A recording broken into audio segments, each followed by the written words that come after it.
Hey guys, tonight we're going to step back, far back into a world where beauty meant pain, powder, and sometimes poison. You're standing in front of a cloudy shard of polished metal nailed to a rough timber wall. That's your mirror tonight. There's no ring light, no filters, no zoom camera smoothing out the shadows under your eyes. Just warped reflections and the flicker of a tallow candle. You lean in and the glass mocks you back. It's muddy outside, literally and metaphorically. You've tracked some of it in on your boots, the kind made from stiff leather and anxiety. Your tunic's patched at the elbows and smells faintly of boiled cabbage. But you pause, raise a finger to your face, and try to decide if you're beautiful enough not to be mistaken for a peasant again. So before you get comfortable, take a moment to like the video and subscribe. Invite viewers to post their location and local time.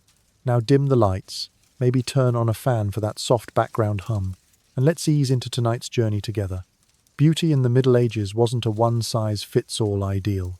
It was a shape-shifting beast that clawed its way through different regions, cultures, and social ranks. But the one thing it always demanded: sacrifice.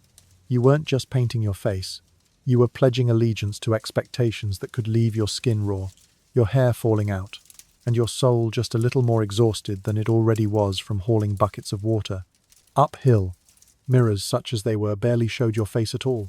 If you were rich, you might have owned a polished silver disc, something that distorted your features just enough to let you pretend you looked better than you did. Everyone else made do with bronze or highly polished obsidian if you were lucky or desperately vain. And yes, people did care. A lot. Even when there were rats nesting in your thatched roof and fleas staging uprisings in your undergarments. It wasn't vanity, it was survival. Because in many communities, beauty was closely tied to virtue. A clear face meant a clean soul. A symmetrical nose might be proof you'd been blessed by God. A crooked tooth, that could mean you were cursed or just poor. Honestly, both. Scholars remain divided on whether beauty rituals were widely practiced by rural villagers or whether they were mostly confined to the upper classes, who had both time and things like, say, soap. But archaeological digs have unearthed little tweezers, ceramic pots of crushed minerals and bone combs, even in modest homes, suggesting that the desire to look nice didn't stop at the manor gates. Imagine this: you've been up since dawn milking the goats and trying not to scream as icy water bites your fingers. But before heading to the market, you dab a hint of colour onto your cheeks, just a smidge of beetroot juice, because red cheeks say I'm healthy even if your lungs are coughing up things you can't pronounce. There's a whiff of irony hanging in the smoky air. For all their talk about piety and humility, the medieval elite were obsessed with appearances. Monks preached about the sin of vanity, while noblewomen layered on lead-based powders. A baron might shout about inner purity, while sneaking off to buy imported rosewater for his mistress. And in the towns, local gossip always had a favourite subject whose daughter was looking too done up lately, and why she was probably consorting with demons. Spoiler, she just found a pumice stone. Of course, beauty wasn't all about paint and powders. It was about posture, behaviour, and even the way you walked. The perfect woman moved slowly, eyes downcast, hands folded like origami humility. If she looked you in the eye for too long, scandalous. If she laughed too loudly, suspicious. If she dared to speak her mind, burn the witch. And let's not forget the smells. Oh, the smells. This was a world where bathing was rare, laundry rarer, and chamber pots very, very full. Yet somehow, expectations persisted. A lady was supposed to smell of violets, not vinegar.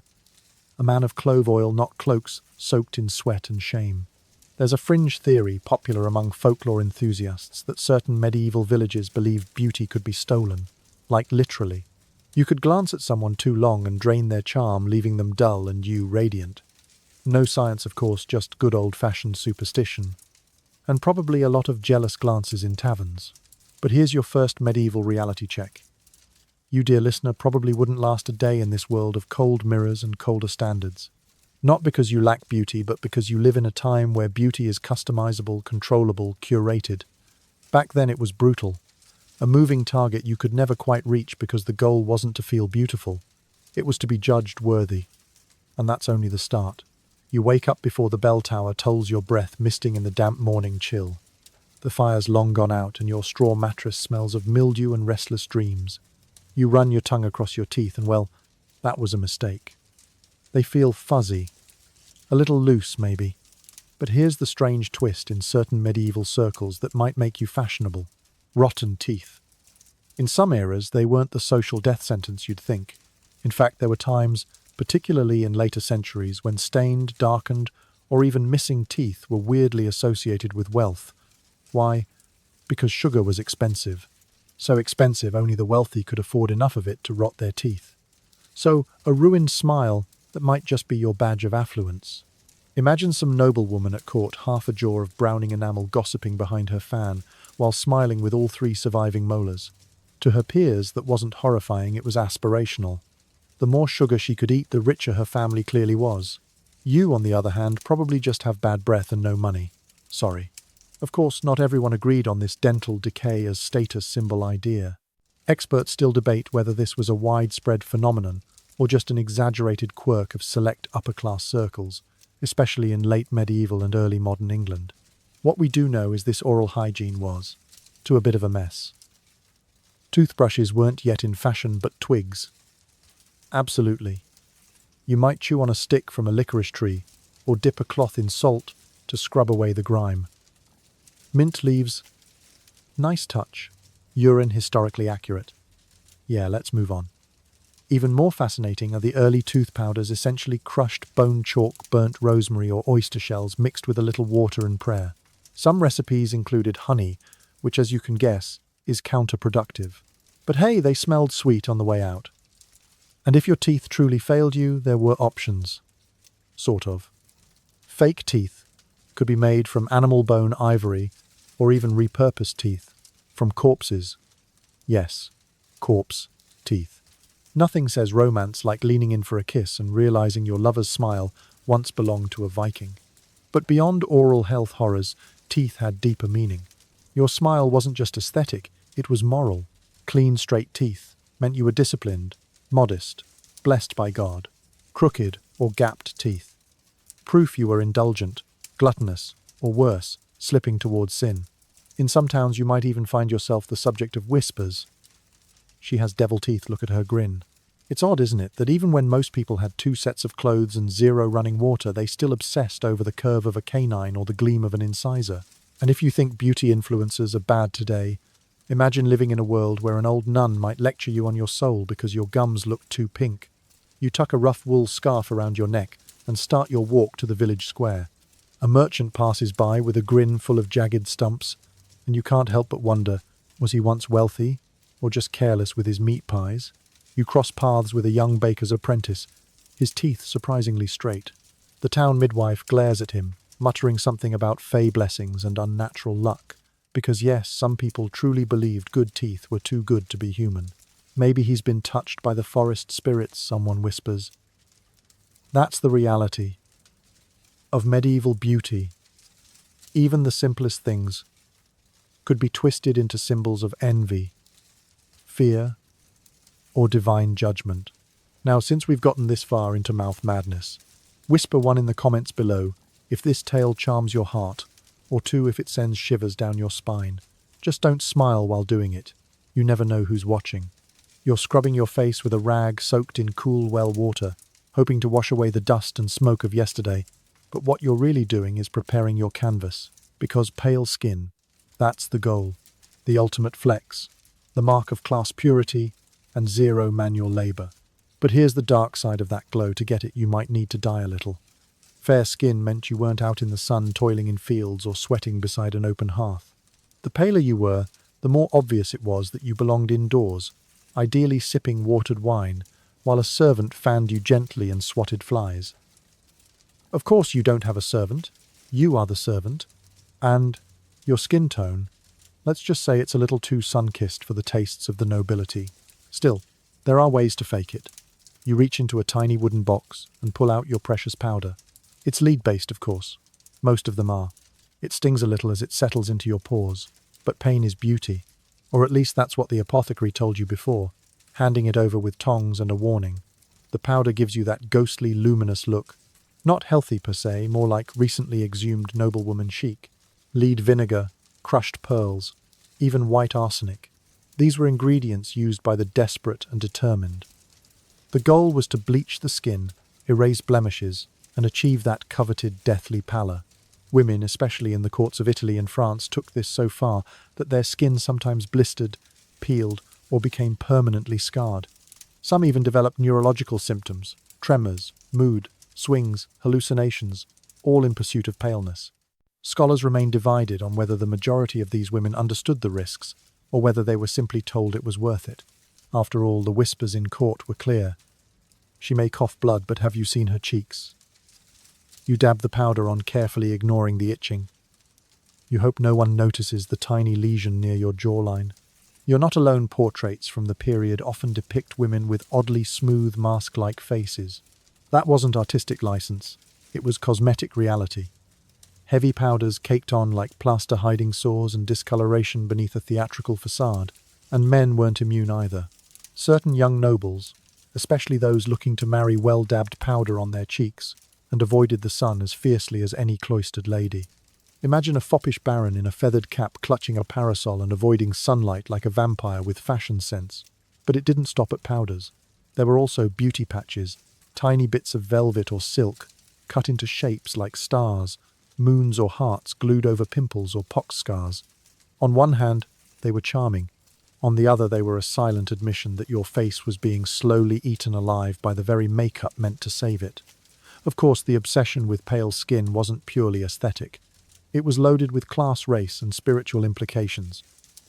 A fair complexion was seen as morally superior, a sign of divine favor. Darker skin, whether from sun exposure or ancestry, was viewed with suspicion, exoticism, or outright contempt. And that wasn't just a European thing. In many cultures across time, light skin has been unfairly equated with virtue. Medieval Europe just made it lethal. You glance out the window and see your neighbor sunburned from her chores, tugging a cart of laundry behind her. She sees your powdered face and mutters something under her breath. Maybe she envies you. Maybe she pities you. Maybe she just thinks you look like a ghost who lost a fight with a flour sack. Your skin stings again. You tell yourself it's fine, that the nobleman you saw at church last Sunday noticed you, that maybe next week when the fair comes to town someone will mistake you for someone important. The wind howls outside. The clouds gather, and you sit in your drafty little room, skin powdered to the heavens, hoping no one sees the cracks underneath. Because in the Middle Ages, beauty wasn't about being radiant. It was about being untouched. And if that meant poisoning yourself slowly, then so be it. You're perched on a rickety stool, squinting into that same warped metal mirror, and now it's time for your morning ritual eyebrow removal. Not trimming, not shaping, removing. Because here in medieval Europe, a smooth bare brow and a forehead big enough to host a banquet were the height of elegance. The more forehead, the better. A high brow wasn't just a turn of phrase, it was a literal fashion goal. Women, particularly among the nobility, plucked their eyebrows into extinction, and then kept on going, sometimes shaving or yanking out hair up to the scalp line to achieve that aristocratic dome of wisdom. You've got decent brows, but that just means you look common. You reach for your tool of choice. A tweezer made from bone or perhaps the edge of a blunt blade. There's no soothing serum, no numbing gel, just grit and the occasional wince. One hair at a time, you erase any trace of expression from your face. You pause, imagining a courtier nodding in approval. Ah, yes, now she looks like she's always mildly surprised and deeply obedient. This look wasn't just about fashion, it was loaded with symbolism. A bare brow conveyed serenity, modesty, and spiritual purity. No wild hairs to signal wild thoughts. And that broad, empty expanse of forehead, that meant intelligence, patience, and breeding. At least according to the same people who thought leeches were medicine. Experts still debate whether this look was universally adored or more localized to certain French, Italian, and English courts. What's clear is that it was expensive in terms of time tools and, let's be honest, self-esteem. Men weren't exactly exempt either. While they kept their brows, many noblemen trimmed their hairlines or curled their locks into controlled waves that framed their face just so. In court, your appearance was part resume, part battlefield. Let one eyebrow stray and someone might whisper that you had heretical thoughts. But the pain didn't stop there. Some women used walnut oil to thin the hair permanently. Others applied concoctions made from vinegar and cat feces. Yes, you read that right. Cat feces. Because medieval beauty often walked hand in hand with medieval madness, and for some that included dripping wax onto their faces to rip the hair out by the root. Eyebrow waxing in the 1300s Brutal, unsanitary, and deeply on-trend. Still, nothing beat the social boost of a perfectly blank upper face. You didn't need words. Just a glistening forehead and a pair of sad, wide-set eyes that said, "I've never had an independent thought in my life." That was beauty, and the irony, the more you erased your face, the more visible you became. A smooth brow meant you could be seen at court, invited to dances, considered for marriage, or at least whispered about in hallways. "She's from the Witheringtons," they'd say. "Look at her brow. You could park a cart on it." Back in your tiny room, you pluck away another hair and try not to scream. The pain is sharp and immediate, like the pinch of being judged before you speak. You glance at the candlelight glinting off your temple and wonder if it's enough. Will they notice? Will they care? Downstairs, your younger sister is crying. She's been told she has the wrong face. Her brows are thick, her hairline low. Someone said she looked like a milkmaid. She is a milkmaid, but still, the insult stings. You tell her, half joking, to start plucking. She glares at you with her perfect expressive eyebrows and mutters something unholy. You smile carefully, not too wide. Wouldn't want to wrinkle your newly powdered cheeks. And now, because history has always included a little mischief, tap 3 in the comments below if this story makes you smile, or 4 if it leaves you chilled. And remember, one raised brow could ruin your whole reputation. You press your palm to your forehead. It's smooth, shiny, deceptively innocent, just like you're supposed to be. You push open the crooked wooden door of your cottage, and the scent hits you before the sunlight does. It's layered. A sharp tang of livestock, wet wool, wood smoke, and beneath it all you. Or rather, your natural musk marinated in a week of no bathing and some very questionable cheese. And yet you pause, because today you're trying something special. You've traded a small piece of cloth and 3 pickled onions for a thimble of something glorious rosewater.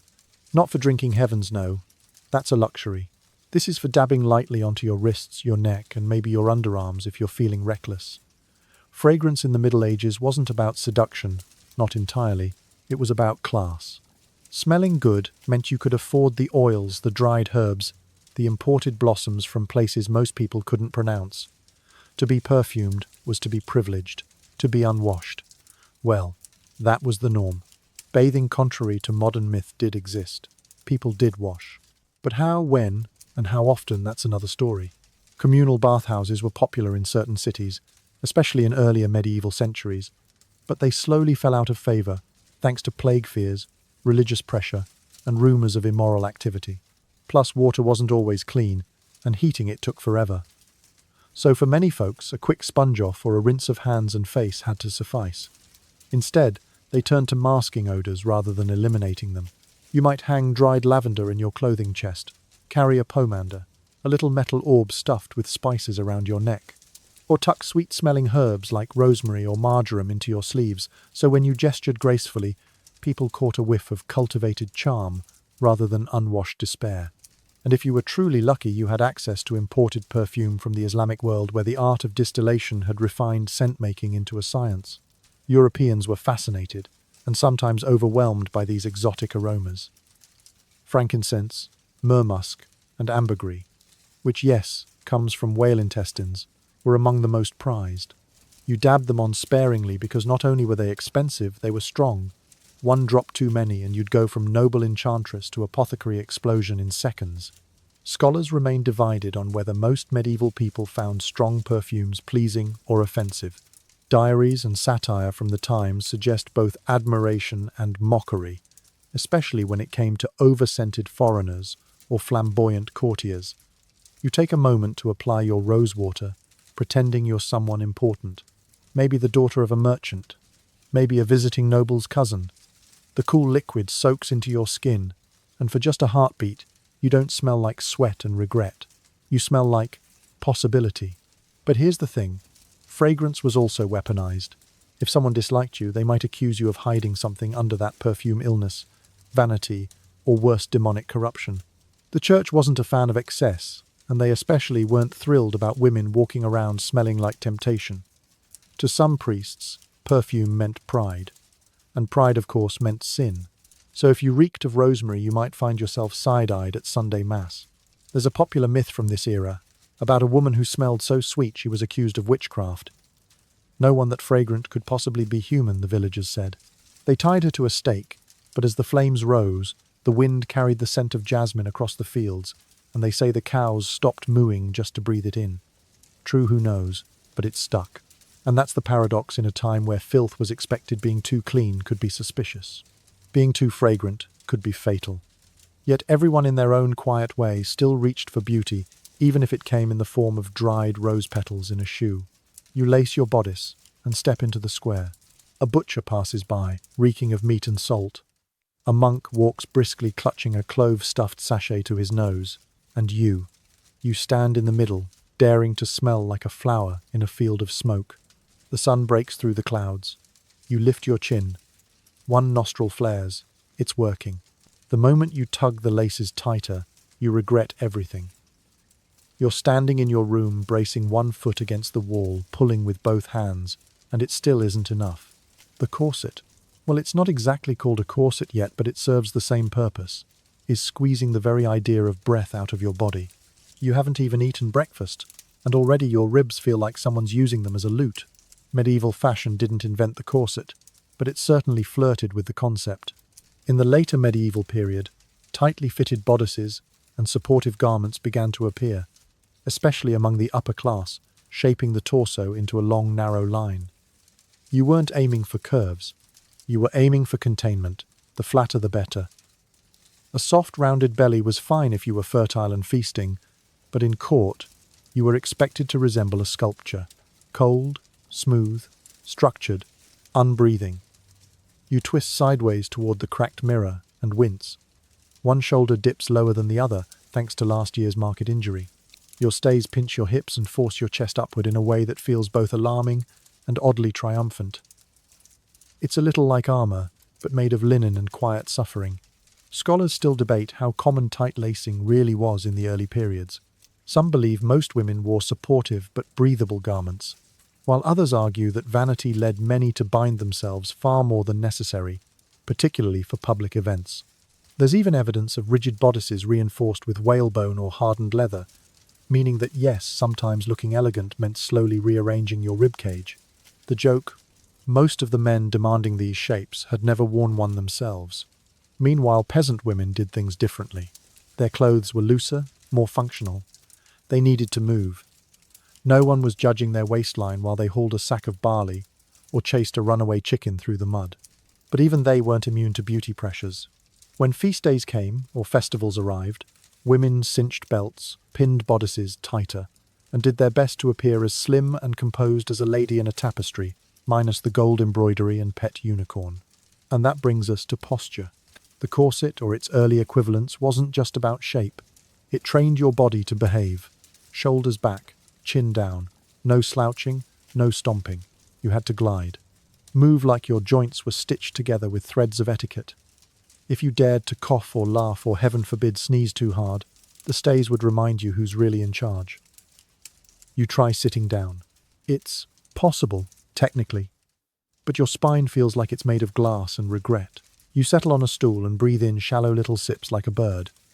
A very fancy, slightly terrified bird. Your little sister watches from the doorway. She holds a rolled-up bodice and a skeptical expression. "Why do we do this?" she asks. You want to say something noble. Because it's tradition. Because it's expected. Because beauty has a price. But really, the answer is because the lady in the manor house does it and people listen to her. Sometimes you wonder what would happen if you just didn't wear it. If you strolled into the town square with your waist free and your lungs full, would anyone notice? Would anyone care? Would it feel like flying? A breeze rattles the shutters. You glance at the mirror again. You do look good, regal almost, like someone who might be courted by a merchant or eyed by a scribe. But inside that beautiful silhouette is a girl desperately hoping she doesn't faint while carrying a basket of eels to market. Somewhere out there, a noble woman is being sewn into her gown layer by layer until her ribs whisper for mercy. Somewhere else, a tailor's apprentice is sketching a new garment with tighter lines and higher seams. Because fashion, like suffering, never stays still for long. And you stand up again, slowly, feeling like a human bellows. You can't take a deep breath, but you can take small steps. Controlled steps. Careful, composed. quiet, just like a proper lady. You're walking to the well basket in hand when someone calls you pretty. Not noble pretty or court pretty, just peasant pretty. You pause for a second, trying to decide if it's a compliment or an insult. In truth, it's a little of both. See, in your world, beauty depends entirely on where you fall in the great social stew pot. Nobles may strive for luminous skin-painted lips and elegant gowns, but you've got dirt under your fingernails, windburn on your cheeks, and a sun-kissed forehead, whether you like it or not. Still, even among the lower ranks, there's a hierarchy of looks, and everyone's keeping score. Your beauty doesn't come in silks or scented oils. It's in strong hands, good posture, clear eyes, and a neck that hasn't been sunburnt too badly this week. You don't powder your face, you might rub a little flour, or chalk on your cheeks to fake freshness, but that's more wishful thinking than ritual. The fanciest thing you own is a blue ribbon that's been passed between sisters like a family heirloom. And yet there are standards. Your hair must be neat. If not clean, then at least braided. Hair down. That's for little girls or worse women with reputations. And speaking of reputations, a woman who smiles too wide is suspect. A woman who smiles too little is rude. And a woman who talks while smiling reckless. It's a tightrope you walk barefoot every single day. Even your shoes, if you have them, say something. Soft leather clogs worn at the toes show you work hard, but still try to look presentable. Splinters from wooden patterns under your heels might dig in with every step, but they keep your skirts dry and your dignity intact. Meanwhile, your richer neighbours float through town with embroidered hems that have never known mud. You might be a brewer's daughter, a weaver's apprentice, or a maidservant in a manor kitchen, but each station comes with its own beauty rituals. A swish of ale to rinse the mouth, a dab of pig fat to shine the lips, a bit of soot rubbed onto the lashes. All subtle, all unofficial, all whispered between women while kneading dough or hanging linens. Scholars remain divided on how consistent these beauty practices were across rural communities. Some believe they were widespread, while others argue that any beauty regimen was purely circumstantial based on what you had, who you knew, and how much time you could afford to waste not digging turnips. Still, stories pass around of girls who used thistle oil for shine, or slept with herbs under their pillow to wake up glowing. There are local superstitions too, like how washing your face in May dew makes you lovely all year, or how touching your lips to a stone under the church bell will make your mouth sweet as honey. You tried that once? The stone was cold and smelled like moss. You weren't impressed. But the truth is, being peasant pretty is dangerous work. Too pretty, and you attract attention, some of it unwanted, most of it unkind. The blacksmith might make jokes, the merchant's wife might sneer, the village priest might glare with holy suspicion. Too plain, though, and you disappear. Invisible at festivals, forgotten at dances, passed over for every opportunity except hauling more firewood. So you learn to walk that razor-thin line. Today, as you lean down at the well, your reflection shimmers in the water for a brief moment. It's not much of a mirror, but it shows enough flushed cheeks, a strong jaw, freckles. You smile, just a little. You don't need a jeweled headpiece or scented gloves. You've got calloused hands, a clever gaze, and the kind of endurance that turns survival into art. You lift your bucket and start the long walk home, careful not to slosh, careful not to stumble, because even peasant pretty has its price and you're not about to pay it with wet shoes. You're crouched in the garden, yanking weeds and swatting flies when someone mutters behind you, "She's got the witch's marks." You freeze. You know what they're talking about. Not your attitude, not your sharp tongue. No, it's the freckles. The tiny constellation across your nose and cheeks, the mole just beneath your left eye, the little birthmark on your collarbone you've always thought looked like a pear. But here in the medieval world, that's not charming. That's suspicious. Freckles, moles, and other so-called blemishes were often seen through a spiritual or superstitious lens. A freckled face wasn't just a sign of sun exposure. It might mean you were cursed, touched by the devil, or born under a bad moon. A beauty mark, please. More like a sorceress's signature. You've heard the stories. The woman in the next village, who had a mole on her back, drowned during a trial. The baker's niece, born with a birthmark shaped like a crescent, vanished after someone accused her of cursing the yeast. And then there's you, with your summer freckles that bloom brighter each year. To protect yourself, you try dabbing them with vinegar, as the old widow suggested. "It'll fade them," she said, "if the devil's not too fond of you yet." It stings, of course. Everything does. You've also heard of people rubbing salt into their skin or mixing ash with goat milk to bleach imperfections. Not to be beautiful, just to be safe. Historians still debate how widespread these fears truly were. Some scholars argue that witch mark accusations were more politically motivated, used to shame or eliminate inconvenient women, while others believe genuine fear drove people to scrutinize every speck of skin for signs of corruption. Either way, the pressure was real. In some parts of Europe, midwives were instructed to check infants for unusual marks. A baby born with too many unclean. A woman who developed moles later in life suspicious. And don't even think about hiding them. If they were discovered later, it was proof you had something to hide. Of course, among your friends, things are a little different. Your cousin has a mole on her shoulder she proudly calls her lucky spot. Another girl in the village thinks freckles are adorable sun kisses, she calls them. But publicly you still cover up. You wear your scarf higher on days when judgment seems to ride the wind like ash from the hearth. You've even tried makeup not for allure but for camouflage. A little flour mixed with water. Some ground chalk if you can find it. It doesn't work well. It cakes, cracks, and makes you look vaguely ill. But you try anyway, because all it takes is one whisper in the market square, and suddenly you're the next tale told by candlelight. And there's another layer to it. Freckles and spots were often tied to your station. The paler and clearer your skin, the more you could claim to be noble, sheltered from sun and suspicion. The lower your class, the more acceptable it was to have imperfections so long as you didn't look too proud of them. You think back to a travelling bard who passed through last summer. He sang of a woman with freckles like stardust and eyes like forest moss. Everyone swooned. But later you heard the innkeeper scoff. "That's not romance," he said. "That's an excuse for poor complexion." You stand up from the garden and brush your hands off on your apron. The freckles are still there. They always will be. You tilt your face toward the sky and let the sun warm them anyway. You're not ashamed, not entirely, but you're not naive either. There are nights you catch yourself inspecting your skin in the firelight, counting the tiny marks, wondering which ones could get you questioned, which ones might make you beautiful, and which ones, if any, could do both.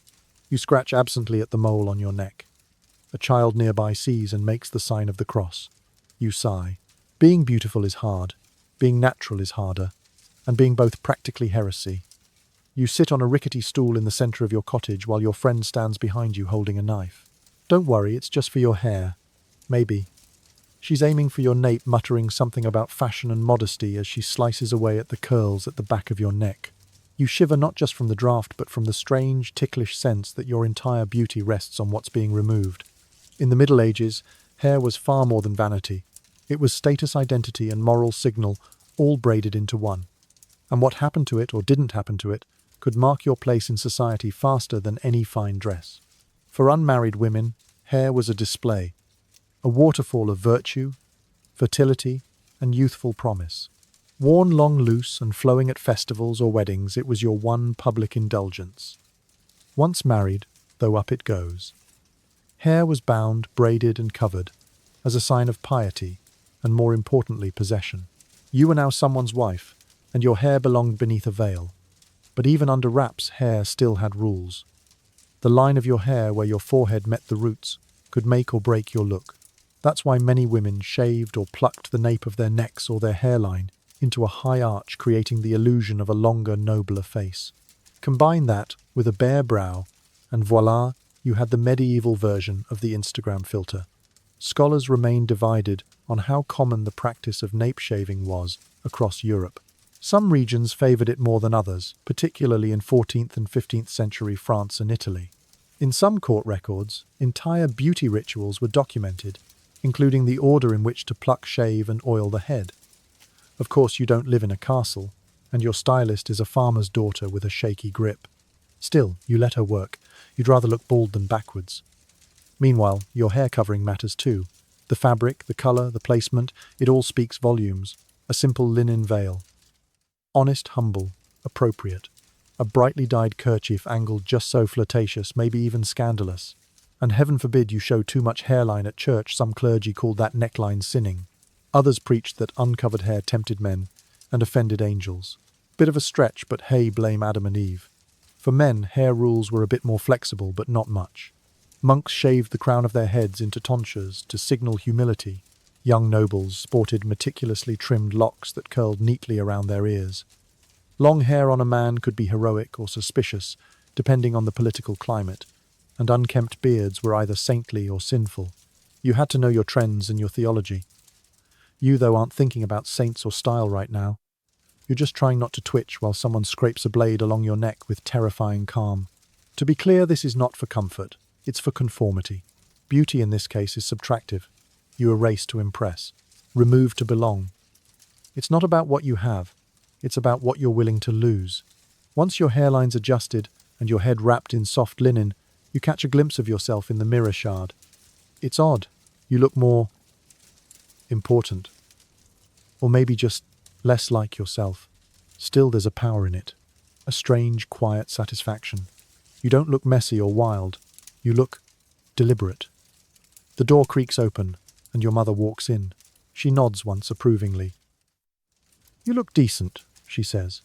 "That's as close to beautiful as it gets today." But deep down, you miss the feel of the breeze at your scalp. You miss brushing your hair out at night and feeling like you owned something soft, something wild, something truly yours. Now it belongs to fashion, to modesty, to someone else's idea of what's right. You sigh, tuck a loose wisp behind your ear, and prepare for the next round of unwinnable beauty standards. You lean over a warped wooden basin filled with cloudy water and catch sight of your reflection barely. It's there somewhere beneath the ripples, but what really draws your attention is the angry patch on your chin. Red, flaky, relentless. You sigh and reach for the tiny pot of hope on the windowsill. It's a strange mixed-lard chalk, crushed rosemary, and a touch of ash from last week's bread fire. It smells like desperation. But this is your medieval foundation, a skin-smoothing miracle, or a terrible mistake depending on the weather and your tolerance for clogged pores. You dip 2 fingers into the paste and start applying it in small circular motions like you've seen the lady at the manor do. Only she uses something far finer, imported powders, perhaps crushed pearls, or the fabled Venetian ceruse made of white lead and vinegar. Deadly, absolutely. But oh, the glow. Here's the thing, everyone wants their skin to look flawless. Even in a world where you might only own 1 spoon and wash your clothes in river. Slime beauty expectations endure. And the skin, your largest, most visible canvas, is always under inspection. Acne sin. Warts curse. Rash definitely contagious. Probably a sign of moral failing. That itchy spot on your elbow. Time to panic. The nobility had options. If a blemish appeared, they could slap on a beauty patch. Tiny silk shapes glued onto the face. Hearts, stars, even moons. Stylish little distractions. Some women even wore several at once, turning their pocks into a constellation of fashion statements. Artful disguise, one bard called it. A flesh eclipse, whispered another. Sounds poetic, but honestly it just means your skin was losing a fight with the elements. Scholars remain divided on whether these patches were used to hide, to flirt, or to flex one's social status. After all, the very fact that you had access to such whimsical adhesives implied you weren't labouring in fields 12 hours a day. You of course don't have any velvet patches, so you improvise. A dab of soot here, a streak of flour there. You pray it holds. And if your skin trouble gets worse, there are treatments, some of them terrifying.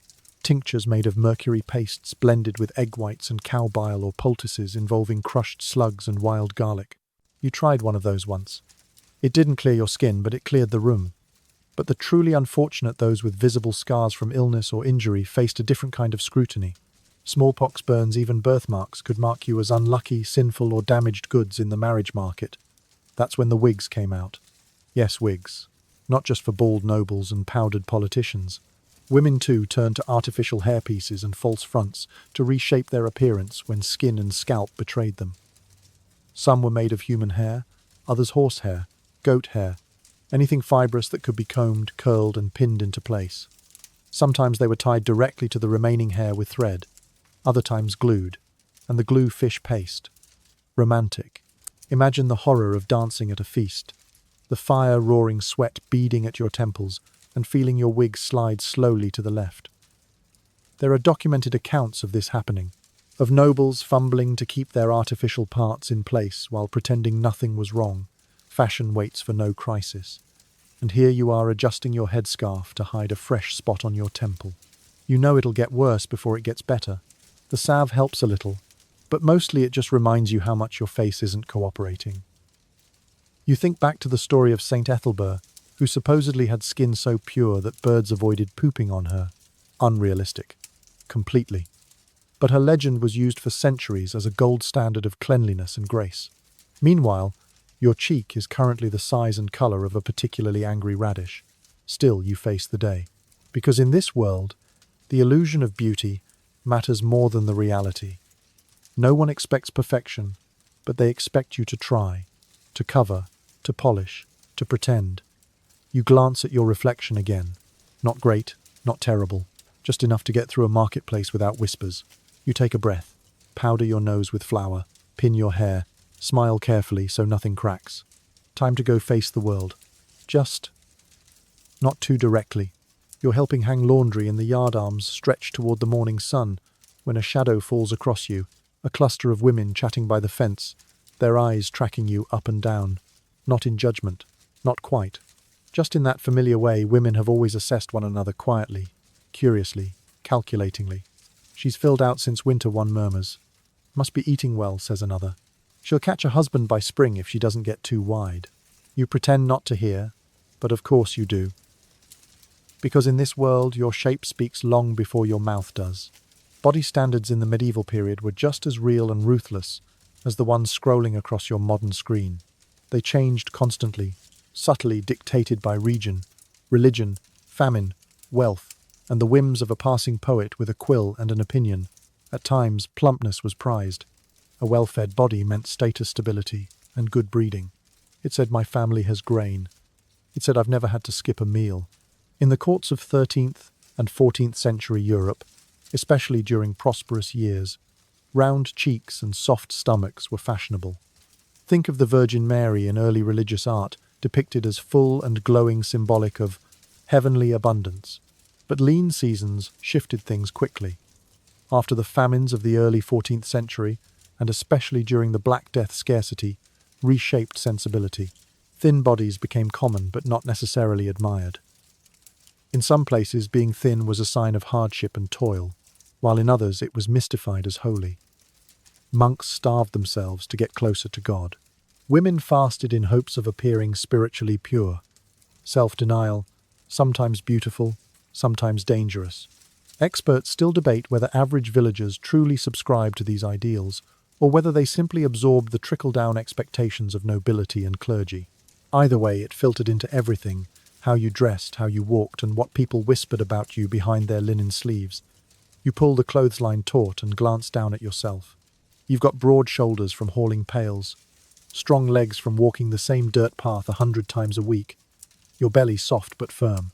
You once overheard a merchant say your arms looked like a baker's daughter's capable flour-dusted good for raising sons. And while that made you cringe a little, you understood. Your body is practical, durable, marketable. And that too is a kind of beauty. But try telling that to the tailors. Fashions were built for a body that didn't exist. Tiny waists, narrow hips, elegant curves that implied both fertility and restraint. Sumptuary laws even regulated who could wear what, meaning your dress couldn't just fit, it had to obey. A plump woman in the wrong fabric might be fined.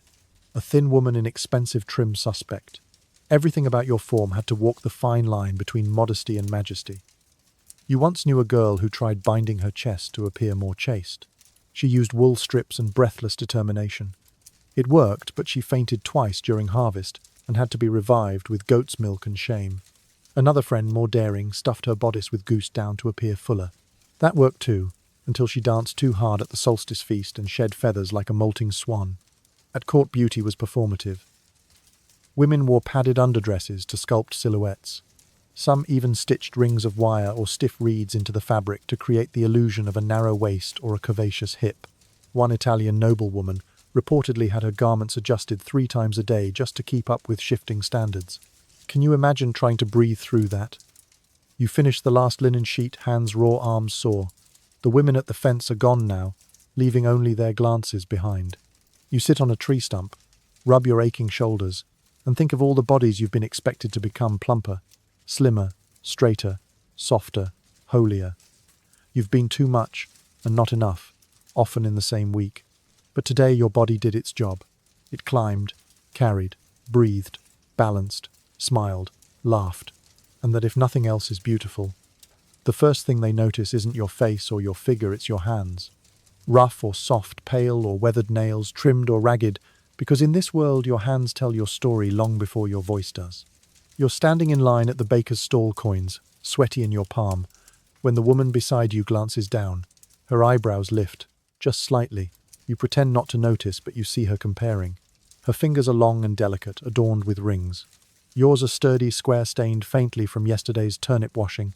Welcome to the medieval beauty test. You didn't know you were taking the noble hand check. In high society, pale, slender hands were the gold standard. They implied a life of leisure, untouched by soil fire or flax. If your hands were soft, it meant other people worked for you.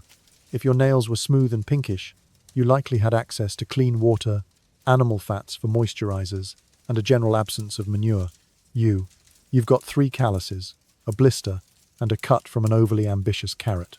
But you try. You scrub your hands with salt and ash each evening, hoping to lift the grime. You've heard that boiled nettles make the skin smoother, and that rubbing your palms with warm goose fat will draw out the filth.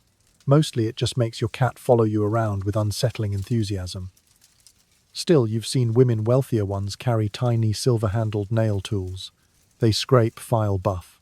Some even dye their nails slightly pink, using crushed berries mixed with vinegar. You tried that once using elderberries. The result: purple hands for 3 days, and a suspicious-looking thumb. Scholars remain divided on whether elaborate nail care was widespread or reserved for nobility. Art and literature suggest that some grooming rituals trickled down, especially among merchant women and high-status courtesans. But for the average villager, your grooming tools were usually your teeth and whatever stick was nearby. Ironically, nails were also used to judge men. A priest with clean nails, pious. A blacksmith with grimy ones, respectable. But a merchant with suspiciously manicured hands, possibly a fraud, or worse, lazy. Your fingers say a lot. In some parts of France, women even wore gloves to preserve the whiteness of their hands, not for warmth, just for vanity. Gloves could be made of linen, silk, or even fine leather, perfumed and stitched with tiny patterns. If you wore them to church, you were either rich or pretending really well. Once at a village feast, a woman wore red gloves, and everyone assumed she was trying to seduce the reeve. Turns out she just had chilblains. There's a folk tale you remember told by your grandmother of a peasant girl who prayed for beauty and woke to find her hands transformed smooth, pale, glowing with divine grace. But the next day her chores went undone. Her mother wept, her pigs escaped, and she realized beautiful hands were useless if they couldn't do anything. You wiggle your fingers, flex your palm. Sure, your hands are stained knuckles, rough, one nail cracked clean across. But they're strong. They braid, carry, chop stitch. They knead bread and cradle babies and slap chickens off the table when they get too bold. You wrap your scarf tighter as the breeze picks up and glance at your neighbor's hands, delicate, yes, but trembling with cold. She drops a coin. It rolls into the mud and she hesitates. You don't. You bend down, pluck it up, and hand it to her, your fingers warm and certain. She nods, unsure whether to thank you or apologize for judging. You smile, just a little, because in the end your hands may not be beautiful, but they are capable. And here in this world, that might just be the most attractive trait of all. You sit on the edge of your bed, a straw-stuffed sack tied in burlap, and open the little wooden box beneath it. Inside, your treasures. Not gold, not love letters, just a few cracked pots, stained cloths, and one lopsided brush made from pig hair. This is your medieval makeup drawer, and tonight you're going to work some magic. There's no mirror, not a real one anyway. You use a piece of polished tin you found behind the tanner's shop.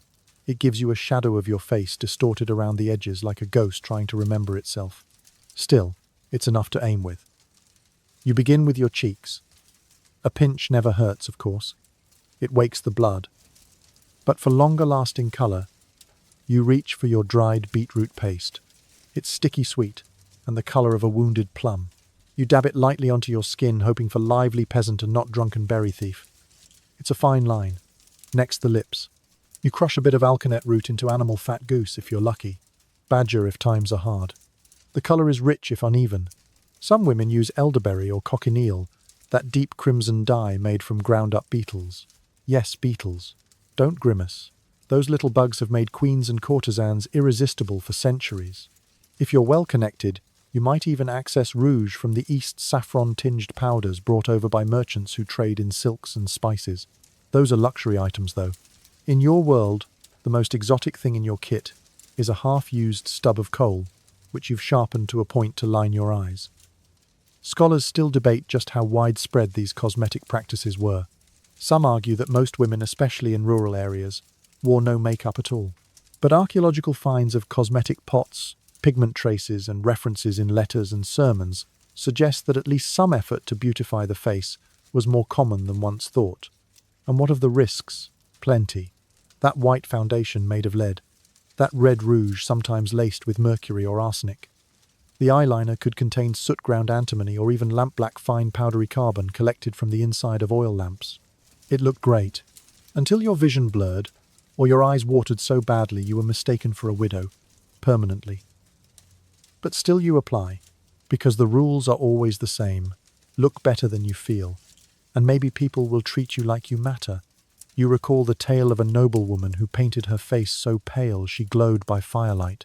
Men called her divine. Then her nose caved in. No one called her anything after that. Still, for every horror story there's admiration. Painted women were alluring, mysterious, and slightly dangerous. That's why the church hated it. Priests often preached that cosmetics were lies of the flesh disguises that led good men astray and masked the sinful nature of women. Some sermons went further, claiming painted faces were a mockery of God's design, a slap in the face to the Creator himself. Yet the same clergy would stare just a little too long when a perfumed noblewoman walked by. Makeup wasn't only for women either. In court, certain men powdered their faces or tinted their cheeks for feasts and public appearances. A rosy flush said, "I'm alive and powerful." It also said, "I haven't been vomiting blood recently," which, given the times, was a valid reassurance. Even actors, travelling minstrels and jesters wore pigment to exaggerate features for distant crowds. Face paint wasn't vanity, it was theatre. And life in many ways was just that. You add a little ash to the corners of your eyelids, using a fingertip to smudge it gently. Not too much. You're not trying to look like a witch, just someone who might be worth talking to at the next fair. Then, the final touch, a dab of rose oil behind each ear. You don't have rose oil. Not exactly. Yours is more like rainwater steeped with the last of last year's petals. It smells faintly of mold, but if you close your eyes, you can almost imagine luxury. Your little sister watches from the doorway. "You look like a lady," she says, with both awe and accusation. "I look like I'm trying," you reply. You pull your scarf over your hair, careful not to smudge the pigment. One final glance in the mirror shard. Not bad. Your cheeks are flushed. Lips, softly red eyes. A little darker than usual. You feel like someone new, someone braver. You step outside. The stars are sharp tonight, scattered like crushed bone across the black sky. Somewhere, a noblewoman is attending a feast with a face powdered to perfection. Somewhere else, a nun is scrubbing her cheeks raw, terrified of vanity. And you're walking the muddy road in a patched cloak face, glowing faintly, carrying the soft secret of colour beneath your veil. You're not noble. You're not wicked. You're not false. You're just trying to be seen. And tonight maybe you will be. You light a stub of candle and sit down at the table, pulling your mirror shard closer. Not because you're checking your makeup, it's already settled into your pores like a second skin, but because you're wondering what others see when they look at you, and more importantly, what you see when you look at yourself. The reflection stares back, warped and dim like a ghost peeking through a puddle. That's the problem with medieval mirrors, they lie. Most were made of polished metal, bronze, tin, or silver. If you were wealthy, all of them dull and slightly misshapen. Glass mirrors did exist, especially later in the period, but they were rare and wildly expensive. Even the best ones turned your face into something between a smudge and a fever dream. Still, you lean forward, searching for something familiar in the ripples of your reflection. And here's the quiet tragedy of it all for many medieval people. The only time they saw their own face was in water. A bucket. A well. A pond at dawn when the world held still just long enough to show you who you were. No editing, no framing, just the brutal honesty of a muddy puddle. You once heard a priest claim that vanity was born not in the soul but in the mirror. He said Eve wouldn't have eaten the apple if she'd seen her reflection first and realized how sinful she already looked. You're not sure whether that was theology or just bad poetry. But what you are sure of is that mirrors make fools of everyone, especially when beauty was based on comparison. You didn't need to look good, you just needed to look better than someone else. And when mirrors offered only foggy echoes, people relied on other cues: posture, dress, skin tone, scent, shape. They didn't see you, they read you like a riddle wrapped in homespun. Art played its part too. In portraits, noble women appear ethereal, serene, divine. Not because they were, but because artists were expected to flatter, not record. That mole painted over, that wrinkle erased, that double chin turned into a graceful tilt. For many women, their portrait was the only version of themselves they ever liked, because someone made it likable. Scholars remain divided on how much influence painted likenesses had on everyday beauty standards. Some believe they reinforced impossible ideals, while others argue that most peasants never even saw such portraits, so the effect was limited. Still, stories have a way of leaking through song rumor and embroidered exaggeration. And mirrors weren't just tools, they were metaphors. A cracked mirror could symbolize a broken soul, a foggy one, confusion. A clear reflection was said to be a sign of inner purity, which makes you chuckle because your mirror has more scratches than surface. Still, you clean it with a corner of your sleeve just in case. You remember the legend of a queen who had a mirror that told the truth, not about looks, but about intentions. She peered into it nightly, asking, "Am I good? Not am I beautiful? Or am I wanted? Just good." According to the story, one night the mirror stayed silent. She smashed it the next morning and wept for a week. Maybe she was vain, maybe she was wise, maybe she just couldn't bear to be seen that clearly. You trace the outline of your face in the candlelight. Shadows stretch across your cheeks, softening the blemishes, hiding the tired corners of your eyes. You look too peaceful. Not because you are, but because low light is kind. That's another trick people learned: early candlelight. The most flattering filter of the Middle Ages. In many homes, meals, prayers, and courtship rituals happened at twilight, when floors melted into flickers and everyone looked a little more divine. You once overheard a widow say, "Love only happens after the sun goes down." You're starting to understand why. You push the mirror aside and breathe. Because the truth is, your face doesn't look the way you think it does. Not to others, not even to yourself. Your reflection is a rumor, an idea stitched together from glances, memories, and quiet fears. You recall a time at market when an old woman touched your cheek and said, "Such a gentle shape." That stayed with you longer than any mirror. Another time a boy laughed and said your ears were lopsided. That stayed even longer. And that's the real story behind the mirror. It's never just about what you see. It's about what you carry when you see it. You reach again for the candle and blow it out.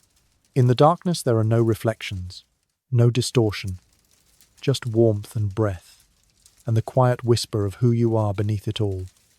And in that moment, free from mirrors, free from judgment, you're beautiful. You're sitting on the bench outside your cottage, legs stretched, staring at the dull, straw-blonde ends of your hair. They look brittle, frayed, a little like something a goat might chew for fun. And yet, you're lucky. Because in this village, blonde is the dream. Blonde meant blessed. Blonde meant divine. Blonde meant you looked vaguely like a saint, or better yet, an angel. And if you weren't born that way, no problem. There were options. You glance toward the stream and consider the ridiculous lengths women have gone to chase that golden glow. Some boiled chamomile and lemon, hoping the sun would take the hint. Others mixed saffron into oil and massaged it into their roots. And then there were the truly daring, those who used urine as bleach. Not just any urine, mind you. Fermented, preferably aged, ideally male. Yes, you heard that right. You'd be surprised what desperate vanity and questionable alchemy can produce. And it didn't even work that well. Sure, after weeks of sun exposure and suspicious-smelling rinses, your hair might turn a few shades lighter. But usually, it just turned straw-like brittle, or worse, greenish. Still, if the light caught it just right, and you tilted your head at precisely the correct angle, you could pass for golden. That was the goal. Blonde hair symbolized innocence, purity, fertility, even holiness.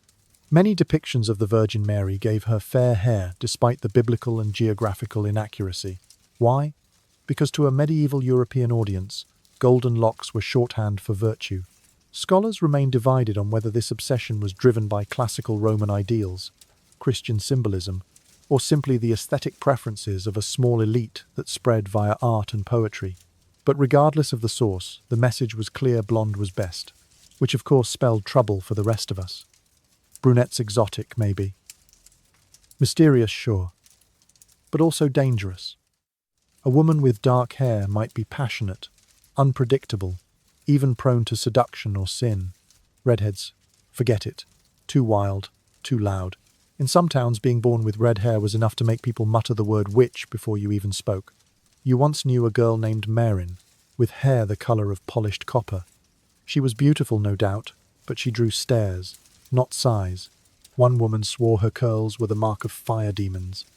Another said she must have been conceived during a thunderstorm. Marin just shrugged and poured cider over her hair each week, muttering, "At least mine doesn't smell like pee." There was also the matter of texture. Straight hair was ideal, smooth, demure, obedient, curls rebellious. Too much personality. Waves were acceptable, especially if soft and brushed out, but frizz, that was considered vulgar, untamed, the kind of hair only a tavern girl or pagan might sport. You remember trying to press your hair flat with a warm iron skillet once. You scorched your bangs and smelled like barley for 2 days. Still, you kept doing it, because beautiful hair wasn't just about colour, it was about control. And if you couldn't control your hair, how could you be trusted to control yourself? In wealthier households, hair care became an art form. Women hired attendants to brush their locks 100 strokes a day using combs made of ivory or bone. They used oils imported from distant lands, stored their hair accessories in silk-lined boxes, and wore translucent veils to show off the shine without revealing too much. The veil was essential, suggestive, yes, but still virtuous. The perfect medieval tease. Hair also played a role in courtship. Loosened hair at a feast might signal interest. A braid gifted to a suitor could be a pledge of loyalty. Cutting your hair after a breakup, entirely symbolic and deeply satisfying, though sometimes frowned upon by the church. Too dramatic, they said. Too emotional. Too much woman. Men had their own hair politics too. Long hair could mean youth, beauty, or arrogance depending on who you asked. The young squire with golden waves might be admired. The older knight with thinning, greasy curls, less so. Monks, of course, were expected to shear theirs, revealing the scalp in symbolic submission. No vanity, no temptation. And yet even the pious weren't immune. One abbot was caught ordering rose oil for his beard. For ceremonial use, he insisted. No one believed him. You run your fingers through your hair now, wincing as they snag on a tangle. It's not soft, it's not golden, but it's yours. And that's something. Your sister appears in the doorway with a bowl of warm water. "Want to try the vinegar rinse again?" she asks. "Smells better than last time." "Less like salad." You grin. "Why not? Maybe tonight the moonlight will catch it just right. Maybe someone will see you and think sunlight, or maybe not. But in a world where hair could mean heaven, hell, or heartbreak, you might as well give it a little love. Even if it smells faintly of pickles. It starts with a wrinkle, just a faint line near the corner of your eye. Nothing dramatic, barely visible, unless the sun hits you at a certain angle. But you see it. And once you see it, you can't unsee it.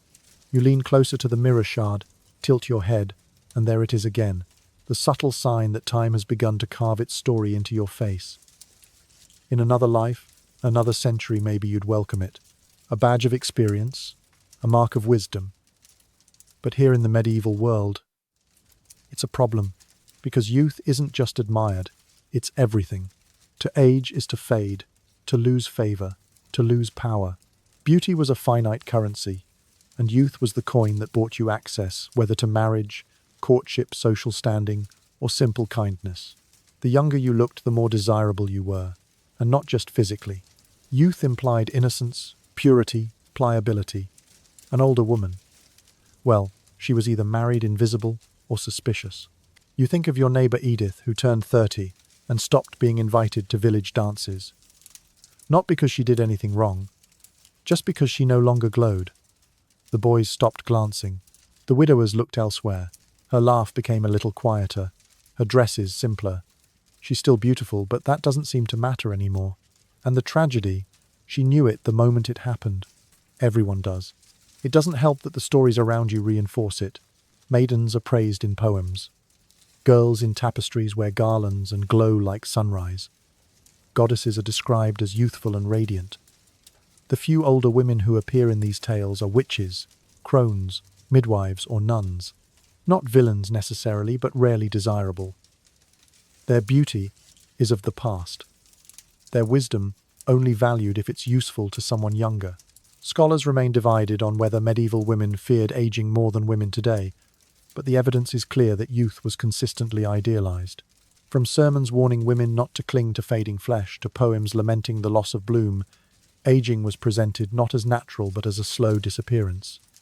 And so people fought it, with herbs, diets, ointments, and delusions. You've heard the tricks whispered by firelight: boil fennel seed in milk and drink it daily to preserve youth. Rub dock leaves on your neck to tighten the skin. Bathe in cold dew before sunrise. One girl claimed she avoided smiling to prevent laugh lines. Another said sleeping upright kept her cheeks from sagging. Most of these don't work, but what else can you do? Your aunt once paid a travelling healer for a rejuvenation tonic. She drank it every morning. Foul stuff, made from eggshells, vinegar, and powdered crushed frog bones. Did it work? Unlikely. But for those few moments after sipping it, she sat straighter, smiled wider. Maybe that illusion alone was worth the taste. Even clothing played a role in concealing age. Younger women wore brighter colours: pale blues, fresh greens, golden yellows. Older women drifted into browns, greys, muted purples. Not by law, but by quiet agreement. You start to notice it everywhere now, how age gets written into what people allow themselves to wear. And what about hair? Another cruel betrayer. The first grey strand is met with disbelief, the second with panic. Some women pluck them out. Others smear walnut oil or ash to darken the roots. But eventually the grey wins.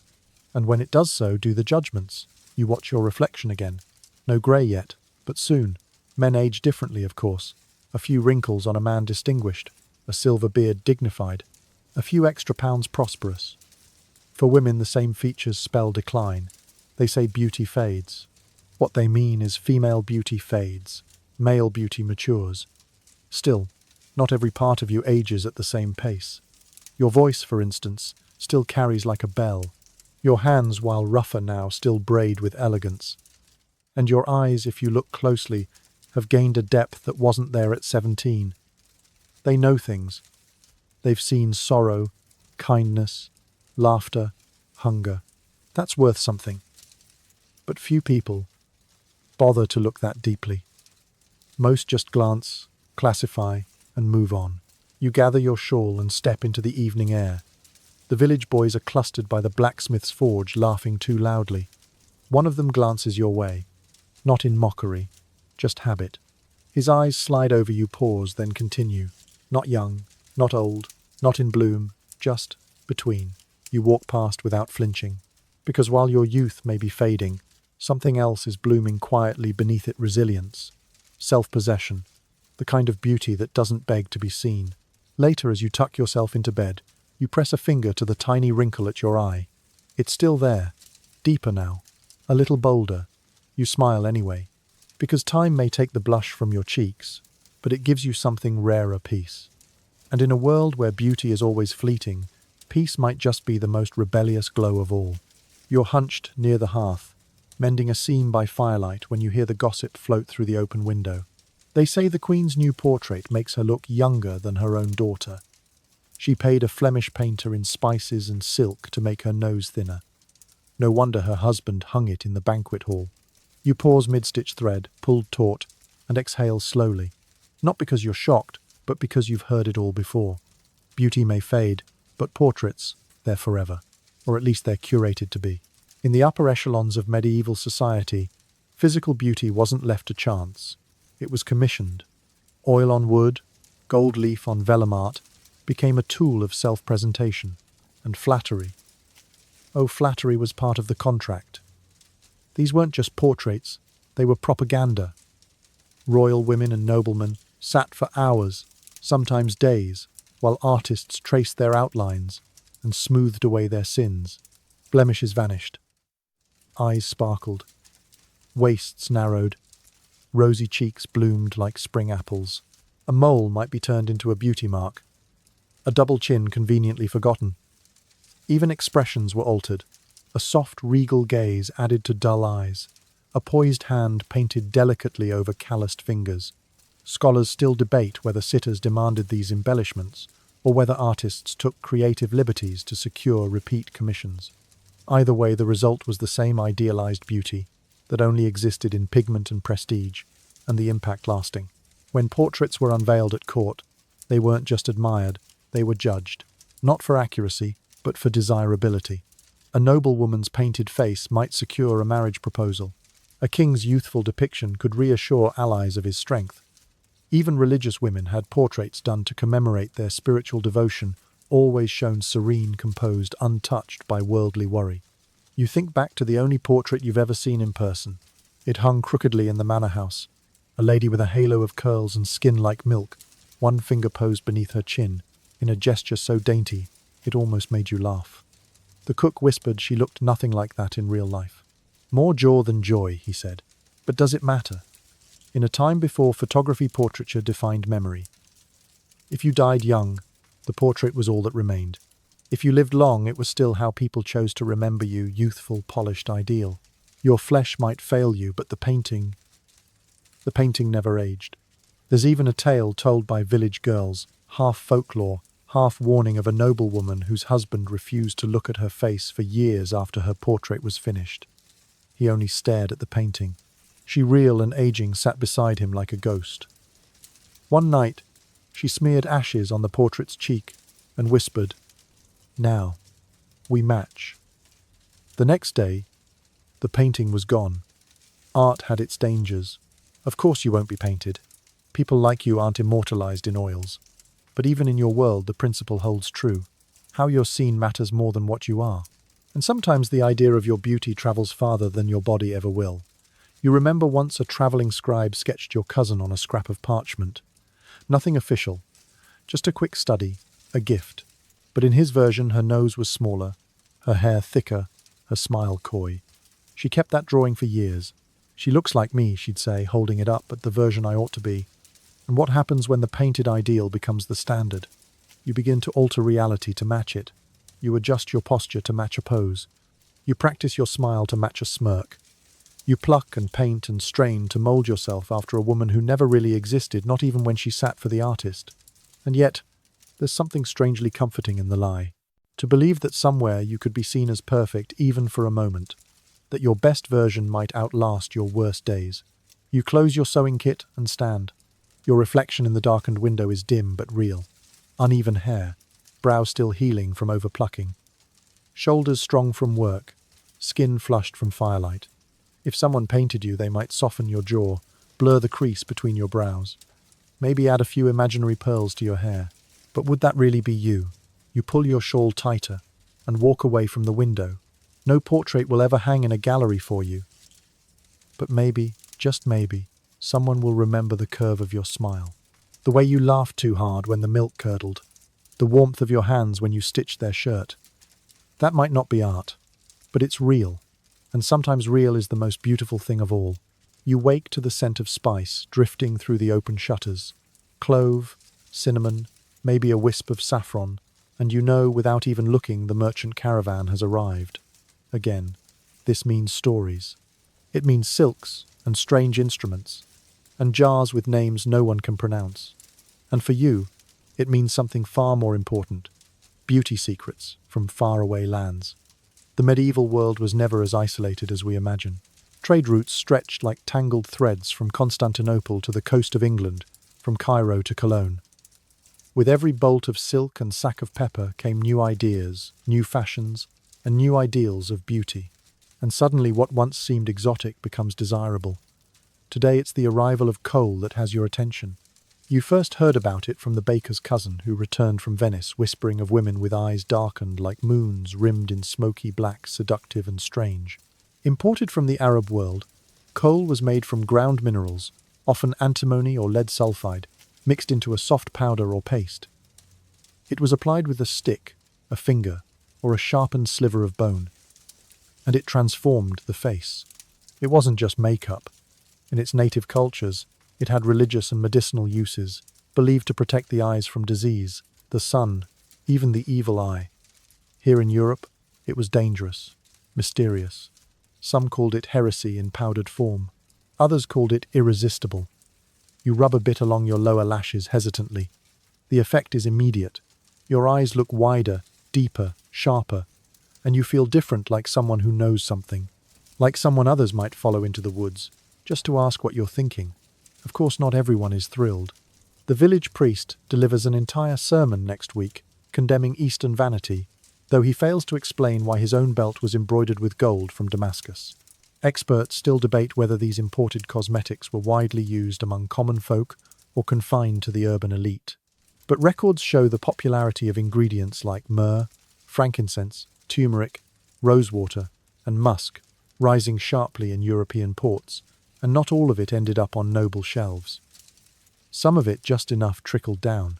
Perfumes were perhaps the most immediate influence. Arabian and Persian techniques in distillation revolutionized the making of scents. European apothecaries scrambled to replicate the formulas, often with mixed results. The result was a medieval perfume boom, powerful, luxurious, and unmistakably foreign. You still remember the day a cloth merchant's wife passed you in the street smelling like something divine. You followed her nose first to a stall where a travelling seller offered little glass vials of ambergris essence, a scent derived from, of all things, whale intestines. You saved for a month and bought a single drop. Still haven't used it. Still open the cork once a week just to breathe it. But imported beauty ideals went beyond makeup and scent. Fashion too shifted. Eastern silks began to influence European gowns. Veils became lighter, finer, more intricate. Some noble women styled their eyebrows into exaggerated arcs after seeing sketches of women in Moorish manuscripts. Skincare techniques rose. Oil baths, turmeric masks, honey scrubs began to circulate quietly among the curious and bold. Of course, backlash always followed. Some claimed Eastern beauty was dangerous, too bold, too tempting, too different. Others embraced it with reckless enthusiasm. A few tried to blend the styles, a kirtle cut in the European tradition, but dyed with Eastern indigo or a Christian cross etched onto a Turkish comb. Fashion became a collision of cultures, and your face, your poor, tired, lovely face, was the battleground. You stare into your warped mirror again.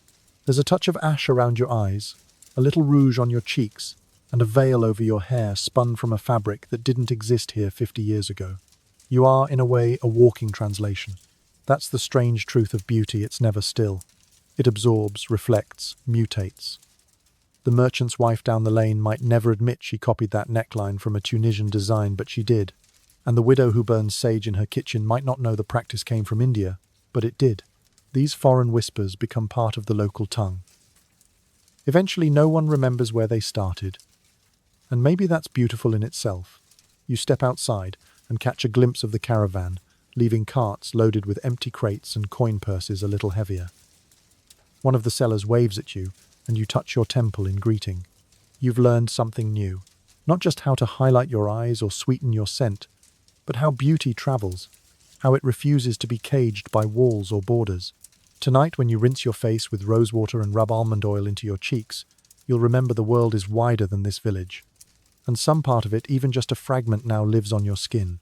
You're sewing in silence, your needle slipping through linen when the door creaks open, and in walks the magistrate's son. He doesn't look at you, just walks past, speaking to your employer. Something about records, taxes, the usual. But then his eyes flick your way. Not long, not warm, just enough to note you exist. And in that fleeting glance you feel the air tighten. Because in this world, being beautiful can be a curse. It's not that you asked for attention. You didn't bat your lashes, didn't smile coyly, didn't dare speak unless spoken to. But still. Your skin is smooth, your waist narrow, your hair brushed just enough to catch the light. And that apparently is all it takes to become suspicious. Beauty was often seen as dangerous in the Middle Ages, especially when it belonged to women without titles, protection, or a powerful family name. A peasant girl, too pretty. She must be up to something. A maid with eyes too bright, temptress. A widow with a shapely figure must have poisoned her husband. You heard the story growing up. A brewer's daughter with golden hair was accused of bewitching half the village. Her crime, selling more beer than her competitors, and looking too cheerful while doing it.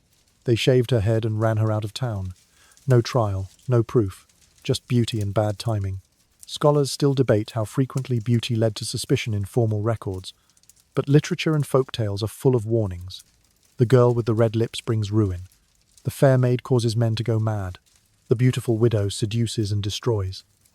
Even religious texts often link physical allure with sin temptation wrapped in silk.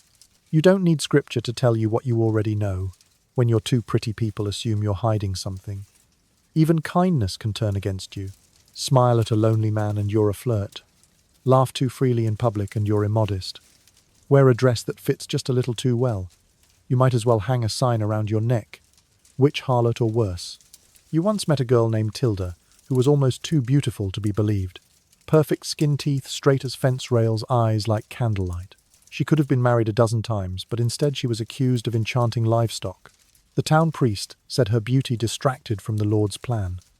Her only real crime, existing in a way that others found too visible. And it's not just men who grow suspicious. Women too can be sharp-eyed and quicker to strike. An older matron once told you, "A girl like you should learn to look plainer." You didn't know whether it was a threat or advice. So you try. You wear dully colours. You keep your voice soft. You smile less. You bind your hair on feast days and avoid the dance floor when the fiddler begins to play. Not because you don't want to dance, but because you've learned the cost. There's a strange irony here. Society pushes you toward beauty, but punishes you when you arrive. And it gets worse with time. A young girl who's beautiful is charming. A grown woman who remains beautiful without being claimed by marriage or cloister untrustworthy, even dangerous. You've seen it again and again. Pretty girls pushed into early betrothal, not for love but for safety. Get her married before the rumors start, they say. Because heaven forbid she remains single and still admired. You finish your stitch and glance out the window. A group of boys are carving their initials into a fence post. One of them looks up, catches your eye and smirks. You look away. Not because you're shy, but because you've seen how quickly a smirk turns into an accusation.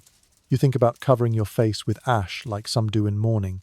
You think about shaving your head, dressing in coarse wool, walking through town with your eyes lowered. You think about how much simpler it would be if you were just plain. But that would be a different burden, wouldn't it? Because plain women are overlooked. Pretty women are watched. Both pay, but in different currency. You rise from the stool and fold your cloth. There's work to be done, water to carry, bread to bake. You can't afford to worry about how you're perceived. And yet as you pass the mirror shard by the door, you pause. You see your reflection, clear eyes, flushed cheeks, that faint curve of a lip you weren't trying to show. You sigh. You're not guilty of anything, except existing in a face someone else finds inconvenient. But you keep walking, because if beauty is a burden, you'll carry it quietly. You'll protect it like a secret. You'll let it bloom only when no one's watching. And in the stillness, when the door is locked and the candles burn low, you'll let yourself smile. Full. Unafraid. Just for you. The chapel is quiet tonight, lit only by flickering candle stubs, and the scent of incense curling in lazy spirals toward the rafters. You sit near the back, careful not to make noise, while the priest drones through a prayer you've heard 100 times before. But you're not here for God tonight. You're here to think about beauty, about souls, about how the two got so tangled in the first place. In the medieval mind, physical beauty wasn't just a matter of preference. It was a divine signal or a dangerous lure. A beautiful face could reflect inner purity, yes, but it could just as easily hide corruption. You were always balancing between grace and temptation, and you never quite knew which side of the line you were standing on. You remember what the friar said last summer during a sermon that went on too long under the sweltering sun. A fair face may house a foul heart, and a twisted body may cradle a saint. A few villagers nodded solemnly. Most just tried not to faint, but the idea stuck with you, because in this world the body was the battleground of the soul. If you were beautiful and obedient, you were considered blessed, a sign that God's favor showed through your skin. But if you were beautiful and proud, now that was a problem. Vanity, pride, the sin of self-admiration. Women were warned constantly, don't stare too long in the mirror, don't crave compliments, don't seek attention. Beauty was fine as long as you didn't seem to enjoy it. This contradiction appeared in art too. Saints were often shown as radiant, glowing with divine beauty. Saint Agnes, Saint Catherine, Saint Cecilia, virginal, ethereal, luminous. Their loveliness was supposed to inspire devotion. But that same loveliness, if seen outside a halo or martyrdom, could be considered a trap for men's weaker instincts. Scholars still debate how deeply these ideals shaped actual lives, but sermons, religious texts, and moral plays were filled with warnings about letting outer beauty eclipse inner virtue.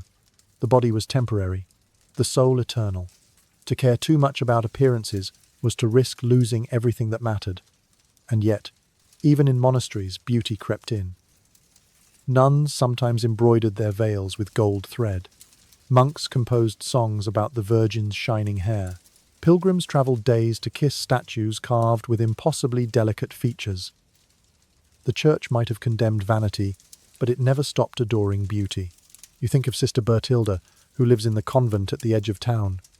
She prays 5 times a day, fasts twice a week, and speaks so softly you have to lean in just to hear her. But her skin glows like beeswax, and she always smells faintly of lavender. You suspect she cares more about her appearance than she lets on. And why shouldn't she?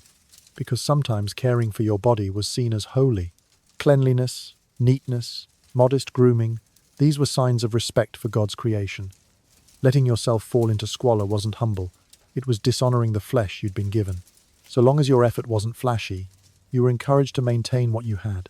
Carefully, quietly. Still, there were exceptions. You recall the tale of the hermitess who was so beautiful. She disfigured herself to avoid temptation, smeared her face with ash, cut her hair to stubble, and wore only sackcloth. Some say she was rewarded with visions. Others say she died alone in the woods, forgotten and unrecognized. Then again there's the legend of Saint Wilgefortis, the bearded virgin martyr, who prayed for God to make her ugly so a king wouldn't marry her. Her prayer was granted. She grew a thick beard and was crucified for it. Saints, after all, rarely got happy endings. You glance up at the chapel's stained glass window. Light from the moon filters through painting-coloured halos on the floor. In the centre stands the Virgin, serene and pale eyes cast downward in eternal humility. Her face is flawless lips, curved in a holy half-smile. She's everything a woman is told to be: beautiful, but passive, radiant, but silent. You wonder how long she had to sit for that image. You rise from your bench and step outside the door, creaking behind you. The cold air rushes in, tugging at your veil.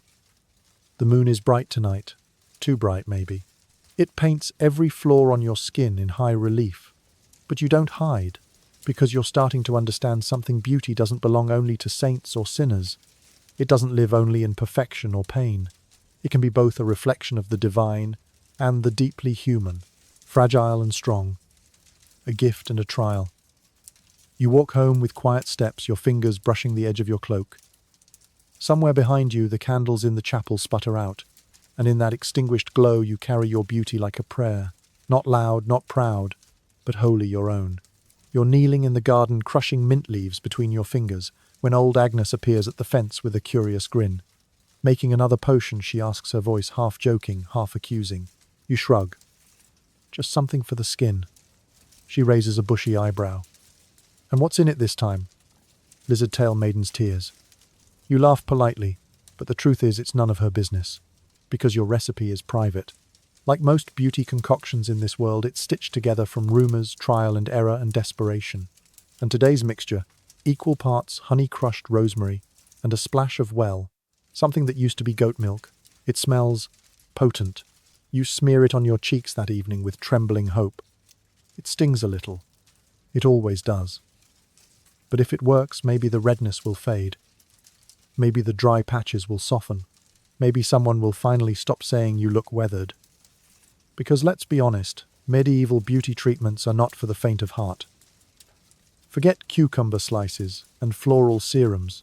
Here you're more likely to find crushed insects, ash-spoiled milk, and even animal excrement in your beauty stash.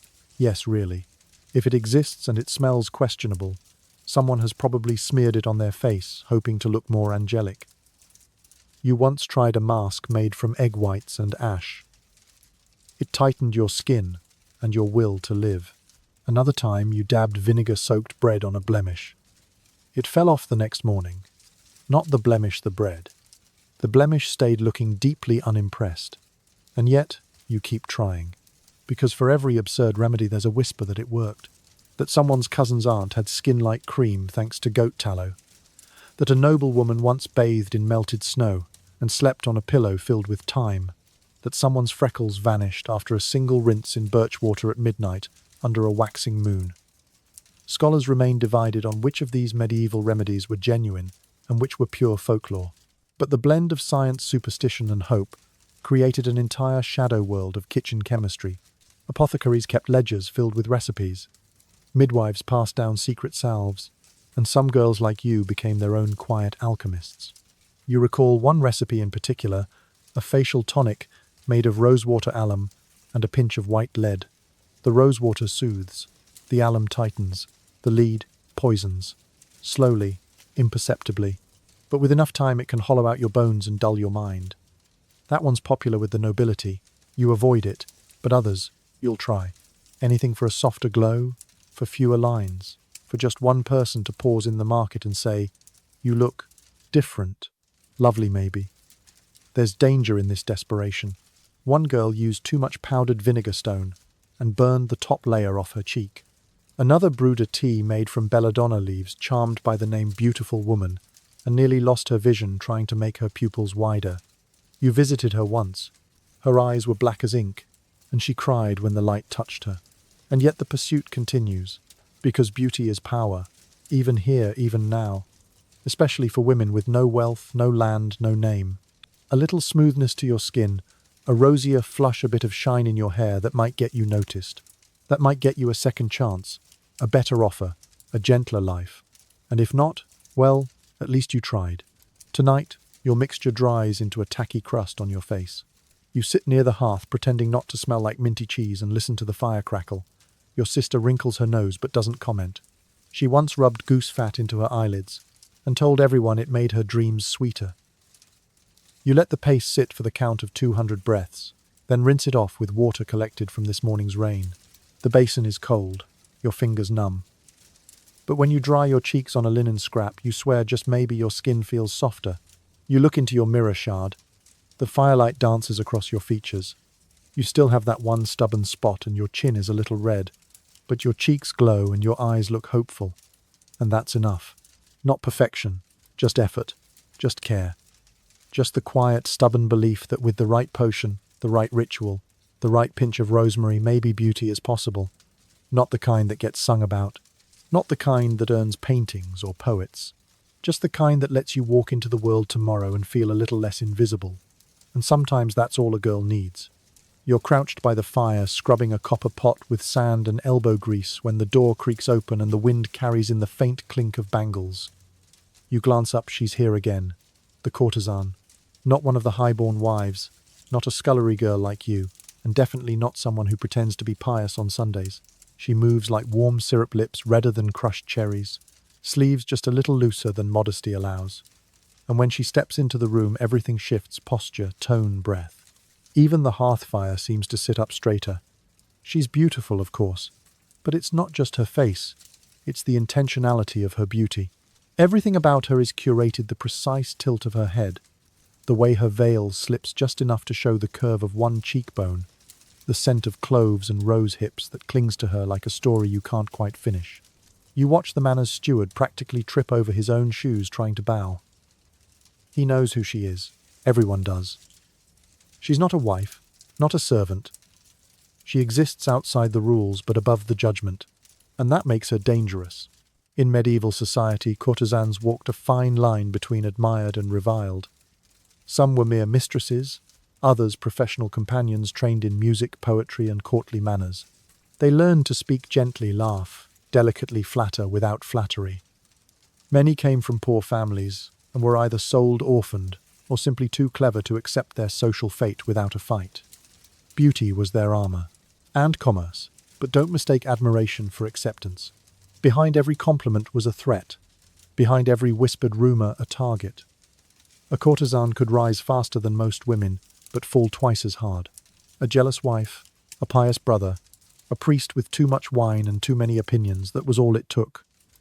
Scholars still debate the role of courtesans in shaping fashion and beauty standards.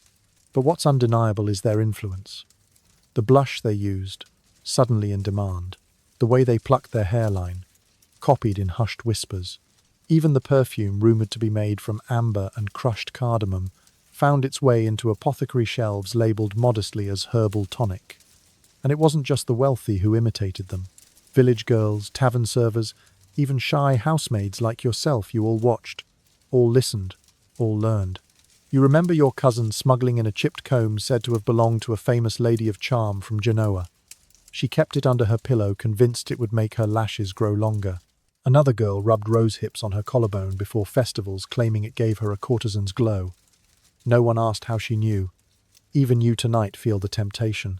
You finish scrubbing dry your hands and discreetly adjust your scarf to expose a bit more of your neck.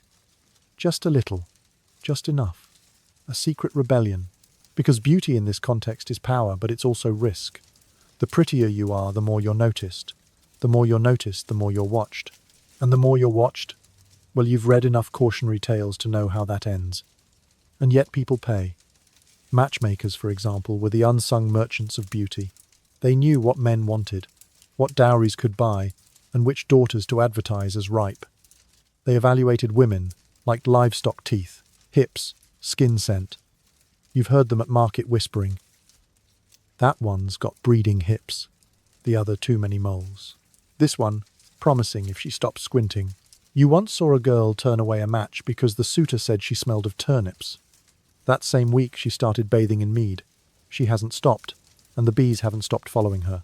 The high price of beauty wasn't just money. It was compromise, risk, control. Sometimes it was freedom, other times a gilded cage. You look back at the courtesan now who is laughing softly at something the steward said. You can't hear the joke, but it doesn't matter. Everyone is laughing. Everyone is spellbound. For a moment, she owns the room.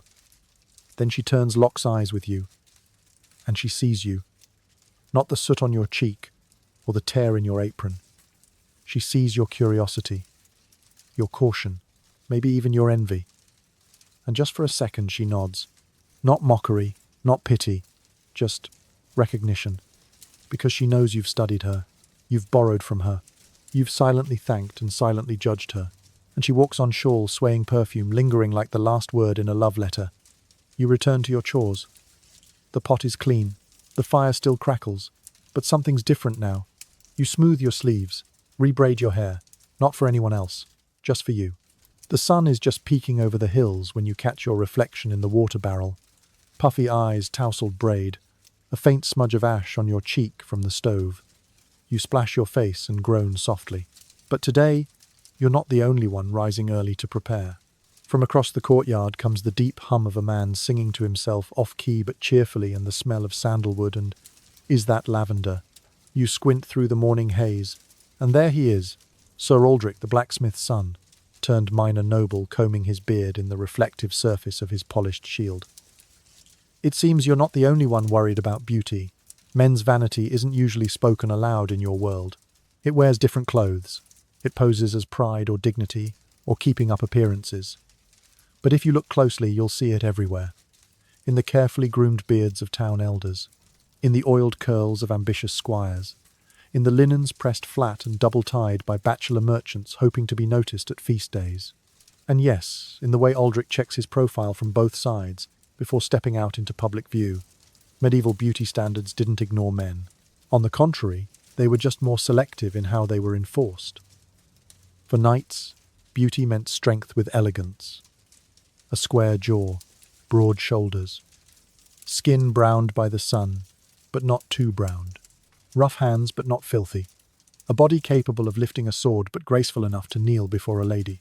One 13th century romance describes its hero as taller than any in the court, his hair golden as wheat, his teeth white as milk, and his breath ever scented like pine. Pine breath, you think. Must have been nice. You'd think peasants were exempt, but even among your own kind appearance mattered. A man with too many scars was careless. A man with untrimmed nails lazy. Too pale sickly. Too tanned. Probably works too hard. There was a sweet spot, and if you missed it, you'd hear about it at the tavern. Men cared. Of course they did. They combed their hair with boar bristle brushes, rubbed oils into their beards, whitened their teeth with salt, or even crushed brick, and used rosewater or sage to freshen their breath. You know at least 3 young farmers who rub parsley on their necks before Sunday Mass. You even heard a story ridiculous, probably about a friar who boiled herbs to create a cream that would tighten his cheeks. He called it holy flesh tonic. You're sure that wasn't in the Bible? Scholars often focus on women when discussing medieval beauty, but records from court documents, poetry, and even armor inventories show that men were acutely aware of how they looked, especially unmarried ones, especially those with aspirations. And don't even get started on clothing. While women were monitored for modesty, men were monitored for status. A tunic cut too short or too fitted could suggest vanity. A surcoat dyed too brightly. Ambition beyond your rank. Sumptuary laws even forbade certain materials or colours, unless you belonged to a particular class. Imagine being fined because your cloak was too nice. It happened. Of course, some flaunted the rules anyway. Courtiers slicked their hair with goose grease for shine. They wore hose so tight, they had to lunge sideways into them. Some padded their calves with wool. Others wore codpieces exaggerated to absurd proportions. One Italian noble was mocked in a ballad for having a codpiece so large it was fit to house a hen and her eggs. You giggled the first time you heard that one. But for most men, beauty wasn't just about being admired. It was about power, presence, control. Looking the part meant being taken seriously. Even in portraits, male figures are often shown with deliberate idealization. Clear eyes, strong lines, perfect posture.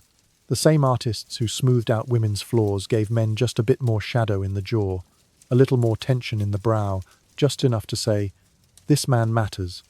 And then there were the smells. A handsome face loses its appeal quickly if it's paired with unwashed tunic rot. So they bathed occasionally.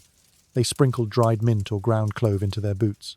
One nobleman reportedly paid triple for soap imported from Spain. Another carried orange peels in his pockets, chewing them slowly to sweeten the voice. You can't help but smile now, watching Aldrich try to smooth the same curl 3 times before giving up. He notices you watching, gives a quick sheepish nod and retreats behind the stable wall. So much fuss for what? For the same reason you put on that pinch of beetroot blush before going to market. Because beauty, however, it's defined, is never just about looking good. It's about being seen. You wipe your face dry and tie your hair back. He isn't the only one with rituals. In a world that doesn't always hand out kindness, where fate hinges on appearances more often than merit, your face and your form are your opening line. And whether you wear armor or an apron, you learn to make it count. The chapel bells chime faintly in the distance as you finish hanging the last of the laundry. The linens sway like ghosts in the breeze, and for a moment everything is quiet, peaceful. But your mind is elsewhere, back in that dimly lit nave, where the nun stared at you a little too long during confession. It wasn't your sins she was studying, it was your hair, maybe your skin, or the flush in your cheeks. Whatever it was, you could feel the weight of her gaze, and for the first time in weeks you wondered, is it possible to look too alive in the house of God? Because here in this world where heaven and hearth constantly blur, beauty isn't always about the flesh. Sometimes it's about what the flesh represents. You've already seen how beauty can elevate or endanger you in the marketplace, in court, or even in the field. But within the sacred walls of the church, the rules twist tighter. There the body isn't just a vessel, it's a battleground. The soul must conquer it. And beauty, that's the enemy, or the evidence of divine favor, or both. Depending on the sermon, saints are often described as beautiful, radiant skin, clear eyes, glowing like the morning star. But that beauty is unaware, humble, God-given. The moment a woman begins to know she's beautiful, to revel in it, to decorate or display it, the narrative shifts. She's no longer a saint, she's a temptress. And that's why so many women retreat from beauty entirely when they join religious life. The wimple, the veil, the rough woolen robes, they erase the body, flatten the figure, mute the individuality. You've seen women enter the convents with shining hair and warm cheeks, only to emerge months later pale and hollow-eyed, not sick, just subdued, reclaimed, as some might say, by discipline. Yet even here, contradictions abound. Monasteries produce some of the most beautiful works in existence, illuminated manuscripts adorned in gold-stained glass windows, glowing with jewel-toned saints, sculptures with curves that would make a stonemason blush. The church denounces vanity, but it funds entire cathedrals filled with aesthetic splendor. Art in all its beauty is sanctioned, the body much less so. Scholars continue to argue over the church's relationship with beauty. Was it suppression, sublimation, control? Probably all three. Beauty was seen as both dangerous and divine, a paradox that demanded constant negotiation. If it inspired worship, it was sacred. If it inspired desire, it was suspect. You remember a preacher once saying, "The devil rides a lovely face more often than a goat." You weren't sure whether to feel flattered or offended. Still, despite the official disapproval, beauty crept into holy life in quiet ways. Some nuns perfumed their wimples with dried lavender. Others embroidered sacred robes with intricate designs, hiding tiny birds or stars in the stitches. A few even painted their cheeks on feast days, subtle, quick, a flick of red that disappeared by vespers. The old nun in your village, Sister Elodia, is rumoured to have once been courted by a knight.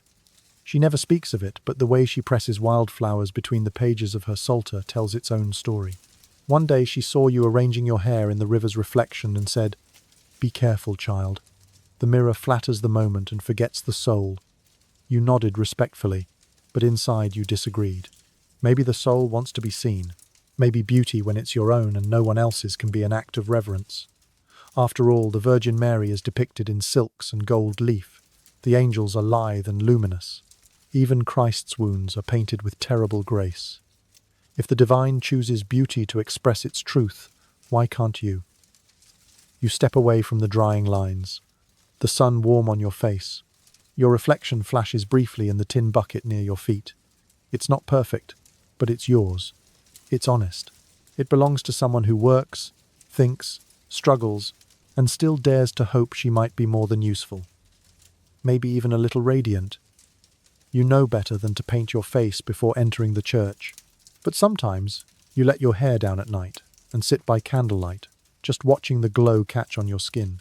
Not for men, not for pride, just for the quiet, sacred joy of seeing yourself alive. And if that's not holy, what is? The market has long since quieted, its stalls empty and swept clean, but your feet still ache from the day's errands. You sit beneath the edge of the old stone well, your basket beside you, and the sky above is turning the deepest blue almost violet. It's the hour when nothing asks anything of you. Not the baker, not the priest, not even the mirror. You pull your shawl tighter and let your thoughts drift not to chores or recipes or the hem you still haven't stitched, but to something older, quieter. You think about all the rules you've followed, the rituals you've repeated, the hours spent pulling, plucking, painting, hoping, and you wonder, what was it all really for? From the first time someone called you lovely to the moment you realized lovely was more dangerous than useful, your life has followed a winding trail of expectations. Pale skin, slim waist, modest mouth. Modest, but not forgettable. A pretty girl was worth protecting. A too pretty girl was a threat. And an aging girl, forgotten. And yet here you are, still standing, still visible, still yours. Beauty in the medieval world was never just about appearance. It was law. It was religion. It was survival. To be born with a symmetrical face and soft skin could mean a better marriage, a gentler life, or it could mean gossip, suspicion, envy, or unwanted attention. It could be your fortune or your downfall. It could be both at once. You've worn chalk on your cheeks and flour in your hair. You've pinched your lips for colour and scrubbed your hands till they bled. You've bent to the shape of beauty and bent again to hide it. You've tried to look invisible, desirable, holy, healthy, all depending on who was looking. And through it all, you've never quite stopped longing. Longing not to be perfect, not even to be admired, just to be enough. To be seen and not judged. To feel like your reflection wasn't something to correct, but something to understand. Historians will tell you that medieval beauty standards were brutal, arbitrary, rooted in control. And they're right. But they were also deeply human. They came from yearning for attention, for affection, for safety, yearning to matter. You think about the women who came before you, the ones who darkened their eyes with soot and smoothed rose oil into their palms, the ones who plucked every hair from their brows just to seem gentler. The ones who stared at their warped reflections by candlelight and whispered, "Is this enough?" And maybe, just maybe, those quiet acts weren't vanity. Maybe they were defiance. A way to say, even here, even now, even in a world that demands so much from me, I claim this face, this body, this moment. You stand and stretch. The stars are bright now, scattered like secrets. You pass the bakery and catch a glimpse of yourself in the darkened window. For once, you don't look away. Your nose is a little crooked, your chin stubborn, your skin weathered from sun and wind and time. But your eyes, they are steady. You carry everything you've been through and everything you're still becoming. And as you turn to walk home, you no longer wonder if you're beautiful. You know you are. Not because someone told you, because you finally told yourself. Let's slow things down now. Let your breath fall into rhythm, soft, steady. You've wandered through powder and plucking perfumes and pews, saints and scandal. You've traced the outline of beauty, not as a single image, but as 1,000 shifting shapes, and some sharp, some tender, all layered with longing. The candles are low now, the hearth has grown quiet. Let your shoulders soften, let the stories settle. You've met women who whispered recipes over firelight, women who painted their faces in secret, and others who covered their beauty, with veils not out of shame but for safety. You've watched girls hope for gentleness and grow into women who learn to survive it all. And somewhere in that world you saw a little bit of yourself. Tonight you don't need to change a thing. Not your hair, not your skin, not your shape. You are not a work in progress. You are not a reflection to be fixed. You are simply you, and that is already more than enough. So as your thoughts drift like autumn leaves, let your breath follow them, slow, warm, quiet. Feel the weight of the world lift from your shoulders just for a while. You are seen, you are whole, and you are safe here. Good night, beautiful soul. Sleep well. End of script. Sweet dreams.